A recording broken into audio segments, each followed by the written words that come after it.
சாப்பிட வாங்க. ஒரு ஆளுக்கு வந்து அழைக்கணும், டைமுக்கு தான் சாப்பிடுறது இல்லையா? நானா வந்து சோத்துல முடக்க முடியுமா? கூப்பிட்டதே மரியாதையா வர முடியும். எங்க வீடு அது. சரி விடுங்க. அம்மா சாப்பாடு கொண்டு வந்து. அந்த எடுத்து வரேம்மா. இந்தாங்க மாப்ள.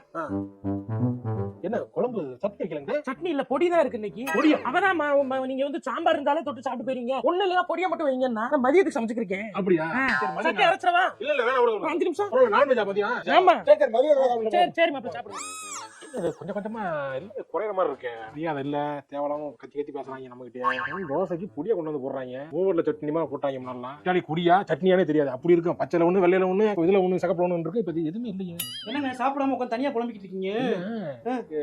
அந்த புதுசுல அப்படியே 3 சட்னி, கறி குழம்பு, அது இது ரத்த பொரியெல்லாம் வச்சு இட்லிக்கு தேவையில்லாததெல்லாம் சைடிஷ் சாப்பிட்டு. நான் தாங்க வேணாம்னு சொன்னேன். தேவையில்லாத நான் உங்ககிட்ட நான் வேணாம்னு சொன்னா உனக்கு சமைக்க சட்னி அரைக்கவே தெரியலன்னு அது திங்க முடியாதனால நான் பொடி போட்டு சாப்பிட்டுக்கிறேன். நான் நைஸா போறது அப்படி. நீ அதெல்லாம் கொண்டு வந்து உங்க அம்மா சொல்லி தேவையில்ல தெரியாது.